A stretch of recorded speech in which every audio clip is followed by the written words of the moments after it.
Hello students, I am Dr. S.K. Singh and in today's class we are going to discuss about composition of human body और जो food हम खाते हैं उसके composition के बारे में।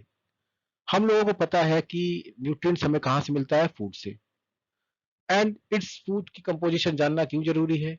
क्योंकि अगर हम किसी पर्सन की हेल्दी डाइटरी असेसमेंट कर रहे हैं तो उसकी डाइट की कंपोजिशन बनाने के लिए हमें इन कॉमन फूड्स में किस प्रकार के न्यूट्रिएंट्स पाए जाते हैं उनके बारे में जानना बहुत जरूरी है। इसके अलावा ये फूड न्यूट्रिएंट्स बॉडी में किस तरह से यूटिलाइज होंगे उसके लिए हमें कंपोजिशन ऑफ ह्यूमन बॉडी का जानना जरूरी है। So let's understand the nutrient composition of foods we use every day. सो पिछली क्लासेस में हम लोगों ने देखा कि हमारी बॉडी डिफरेंट डिफरेंट न्यूट्रिएंट से मिलकर बनी है। Water, proteins, fats, carbohydrates, DNA and dissolved in organic ions like sodium, potassium, chloride, bicarbonate phosphate. इसके अलावा गैसेस फॉर्म में भी कुछ एलिमेंट्स पाए जाते हैं like oxygen, carbon dioxide, nitrogen oxide, hydrogen, carbon monoxide like this. ये गैसेस जो है हमारे बॉडी फ्लूइड्स में, लंग्स में, इंटेस्टाइन में डिसॉल्व होते हैं और काम करते हैं। इसके अलावा many other small molecules like amino acids, fatty acid, nucleobase जो कि कंपोनेंट्स हैं इन प्रोटीन, फैट्स, कार्बोहाइड्रेट्स के मोनोमर्स हैं, वो भी यहाँ पे पाए जाते हैं। तो बेसिकली हमारी बॉडी का अगर हम लोग कंपोजिशन देखें तो major part will be the water, जबकि प्रोटीन, फैट्स, कार्बोहाइड्रेट्स ये हम लोगों ने पिछली क्लासेस में देखा है कि इनके रोल के बारे में भी एनालाइज किया है। इस सीरीज में हम लोग इनके न्यूट्रिशनल एस्पेक्ट्स के बारे में जानेंगे। डीएनए जो कि न्यूक्लिक एसिड है, इसके अलावा डिसॉल्व इन ऑर्गेनिक आयंस जो कि बफर बनाने में, बफरिंग एनवायरनमेंट क्रिएट करने में, जो कि प्रॉपर बायोकेमिकल फंक्शन हो सके बॉडी में, उसके लिए हेल्पफुल होते हैं। इसके अलावा गैसेस हैं और ये small molecules they made the monomer of these different biomolecules. Okay, now we will analyse the composition of our body. यहाँ पे आप देखिए एक ह्यूमन बॉडी का दिया हुआ है और उसकी कंपोजिशन के बारे में यहाँ पे डिस्कस किया गया है। तो यहाँ पे आप देख सकते हैं कि major chunk of the composition is contributing by the water. Around 60 to 70% water जो है कंट्रीब्यूशन होता है हमारी बॉडी में, जबकि उसके बाद आता है नंबर प्रोटीन का, देन फैट और फिर मिनरल्स एंड कार्बोहाइड्रेट्स। तो ये overall biomolecules and these nutrients makes the major chunk of the this composition of the human body. अगर हम एलिमेंट में देखें तो major contribution is the oxygen, then carbon, hydrogen, nitrogen. Almost 99% of the human body mass consists of six main elements, that is oxygen, carbon, hydrogen, nitrogen, calcium and phosphorus।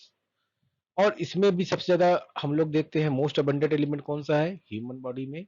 Oxygen. It contribute 65% of the person's mass. 65 to 90% of each cell in the body is composed of water, है ना? तो oxygen उसमें present है, hydrogen उसमें present है, तो इसीलिए they are the main constituent of the human body, and each water molecule consists of two hydrogen atoms bonded to one oxygen atom, but the mass of each oxygen atom is much higher than the combined mass of hydrogen. That is why the major contributory element is oxygen.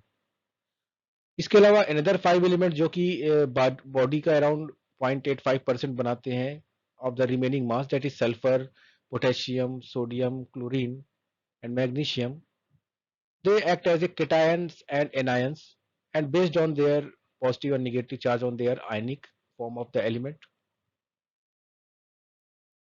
और अगर हम लोग देखें most abundant transition metal के बारे में तो iron is the most abundant transition metal in the human body. So human body contains around 20 different elements, mostly made inside ancient stars. अगर हम लोग किसी human body that is around 80 kg of human body को destruct करें into the atoms, तो you will get these kind of elements. तो यहाँ पे आप एक पिक्चर देख रहे हो जहाँ पे डिफरेंट एलिमेंट्स के नाम दिए हुए हैं, डिफरेंट एलिमेंट्स। इसमें से आयरन जो है मोस्ट अबंडेंट ट्रांजिशन मेटल है। बाकी हम लोगों ने डिस्कस कर चुके हैं कि oxygen is the major contributor of the in this composition. तो यहाँ पे इस क्यूब्स में हम लोगों ने उसको रिप्रेजेंट किया हुआ है। This is the human body. यहाँ पे this is the oxygen found mostly due to the component of water, and that is around 70% of total body wait.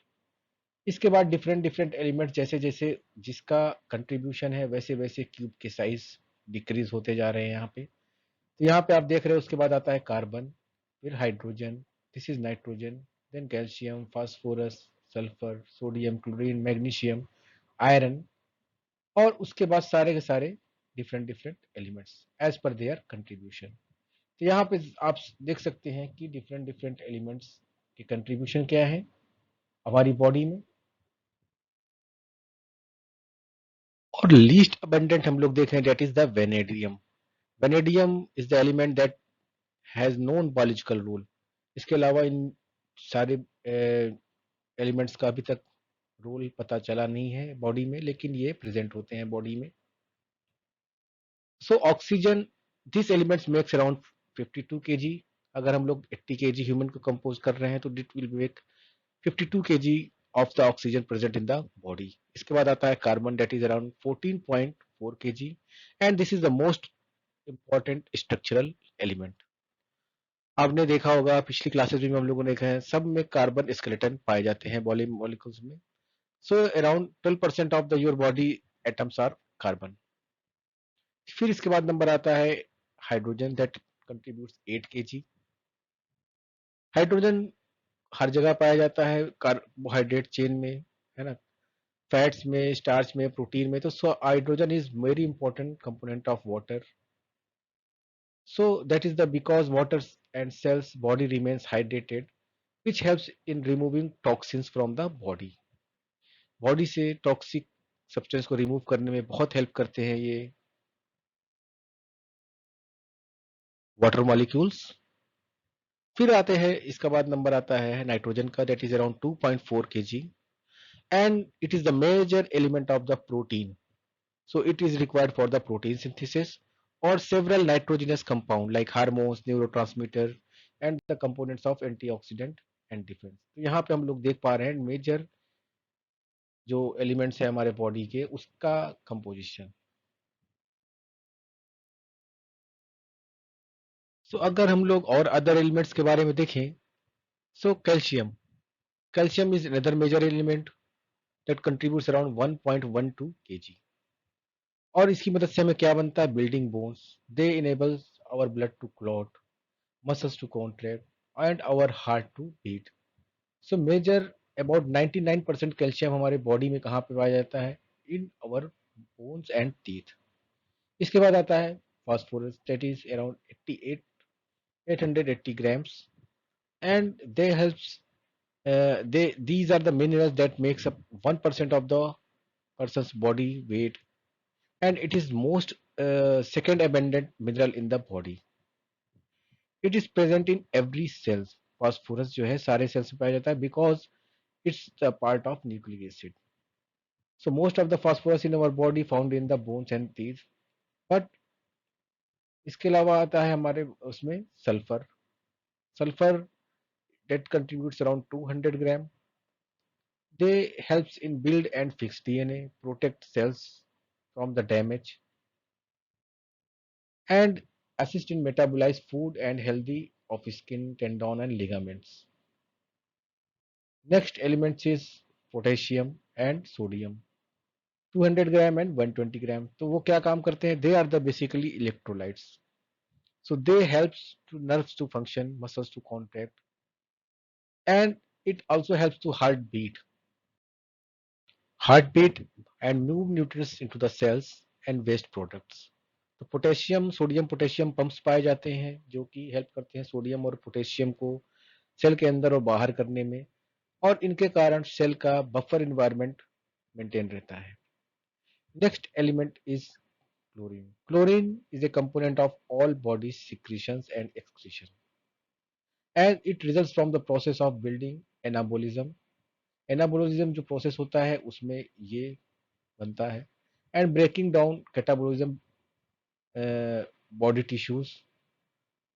और क्लोरीन का जो लेवल होता है that is parallel levels of sodium intake and output, because primary source of the both element कौन सा है, sodium और chlorine का, नमक, कॉमन सॉल्ट। फिर magnesium, magnesium is also a key element which part of the superoxide dismutase detoxification enzymes। Then iron, iron हमारे haemoglobin में पाया जाता है, और oxygen carrying part of haemoglobin inside the red blood cells। Fluorine 3 gram, it hardens the teeth, and fluorine is not considered to the essential to life। फिर आता है zinc, zinc is found in the cells throughout the body, सारे body में ये पाया जाता है। और अभी आप लोगों ने कोरोना वाले में भी केसेस में भी देखा होगा, जिंक टेबलेट्स दी जाती है because it improves our body's defence system and it helps to properly work. So it play a very important role in cell division, cell growth, wound healing, and breaking down of carbohydrates. So zinc is also needed for the sense of smell and taste। जब sense smell और taste चली जाती है तो that is the due to the deficiency of the zinc. इसके बाद आता है strontium, that is around 0.37, and it is also found in very exclusively in bones, and it has beneficial effect on growth and density। Iodine, iodine ये बहुत minute quantity में चाहिए, but it's very important because it helps in the thyroid hormone thyroxine, उसकी synthesis में ये काफी help करता है। Iodine is the heaviest element required by the human body, अगर मॉलिक्यूलर वेट के लिहाज से देखें तो it's the heaviest element. Then copper, copper ही बहुत ही माइन्यूट अमाउंट में चाहिए because it's a component of many enzyme. और कॉपर डिफिशियंसी जब होती है तो we face neurological and blood disorders. Manganese, manganese also helps to form connective tissue, bones, blood clotting factor and sex hormones. ये भी बहुत ही माइन्यूट क्वांटिटी में चाहिए, 0.0136 ग्राम।